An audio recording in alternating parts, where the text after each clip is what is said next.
Have you ever wondered how long dating relationships last and when they end? No, never. How many first dates turn into second dates? Who is more likely to end things at the beginning of the relationship versus the end of the relationship? Previously, I did a video on the correlation between height and dating. Don't watch it now. Watch it after this video. I need the watch time. So today, we're going to be doing another video on dating data. Dating data? Dating data?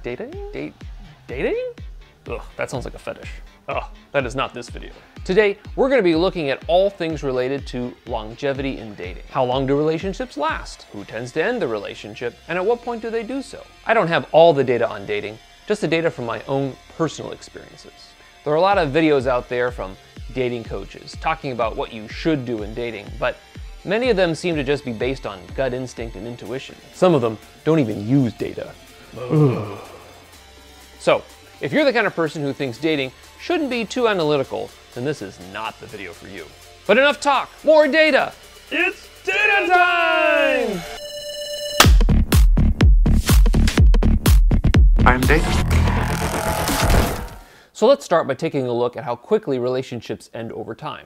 What % of first dates turn into second dates and third dates? How many fewer second dates are there from first dates? Or how many more second dates are there from first dates? You can't have more second dates than first dates. Huh? If you go out with a girl a second time, then you had to have gone out with her a first time, so the number of subsequent dates can never increase over time. I think you're just not trying hard enough. No, I think it has nothing to do with how hard you try, it's just math. Ugh. Arguing with you is worse than arguing with myself. No, actually, it's exactly the same thing. Huh? Why don't we take a look at the fall-off curve of relationship lengths? So, we start with 100% of relationships having a first date. However, most of those end there. Just under half make it to a second date. And 30% make it to a third date. As you can see, from there the numbers fall off quite quickly. By the time we get to date 7, we're at 11%, and by date 10, we're at 5%. After that, the numbers get pretty small. Looking at this trend, we can see that this almost fits the multiplicative inverse, better known as the 1/x curve. About 1 out of 2 dates make it to the second date. About 1 out of 3 make it to the third date. By the time we get to date 10, we have only 1 out of 10 relationships remaining.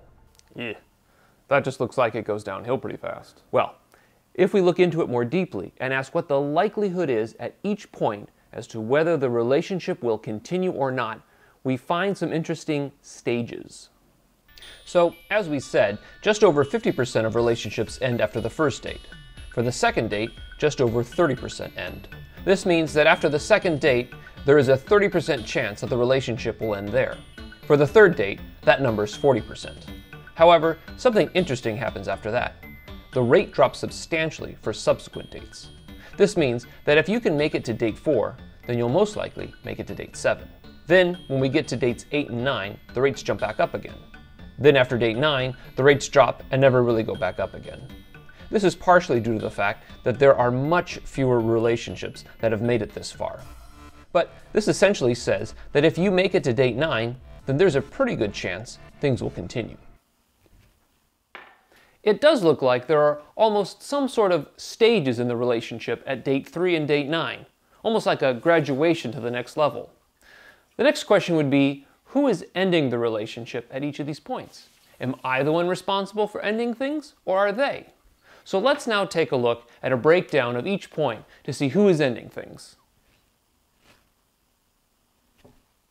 For first dates, I tend to end things over 25% of the time, whereas they tend to end things over 15% of the time. So for first dates, I am definitely ending things more pervasively. For second dates, we each end things about 15% of the time. For third dates, I end things over 10% of the time, but they end them over 25% of the time. After this stage, things drop, but they drop way more for them than me. It looks like for dates 4 through 7, I am usually the one ending things. Then, when we get to the date 8, date 9 stage, the numbers go back up again. At date 8, they tend to be more likely to end things, and for date 9, I am more likely to end things. After date 9, we again see a drop-off, but this is exclusively from them. From date 9 to 17, I am the only one ending things.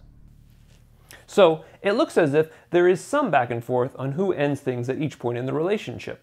One question to ask is, in general, who tends to end things earlier on versus later on? Is there a trend we see with who is ending things at each point in the relationship? Let's now take a cumulative look at the likelihood of relationships ending. How long were you there for? I'm always here. If we look at the cumulative likelihood of who ends things at each point, we see some interesting trends. 55% of the relationships that I end happen right after the first date. That means if we take all of the women that I've ended relationships with, 55% of them will be right after the first date. 46% of the relationships that women end happen right after the first date. This is because I'm more likely to end things after a first date than they are. By the second date, we each will have ended nearly 70% of the relationships that we're going to end. And by the third date, I have ended 77% of all relationships that I will end. However, women will end about 92% of all relationships that they will end. This means that if a woman is going to end the relationship with me, there is a 92% chance she will do it in the first 3 dates. However, if I'm going to end the relationship with her, there is only a 77% chance I will do it within the first 3 dates. If I am going to end the relationship with a woman, there is a 92% chance I will do it within the first 9 dates. It would appear that women tend to end relationships more quickly than I do.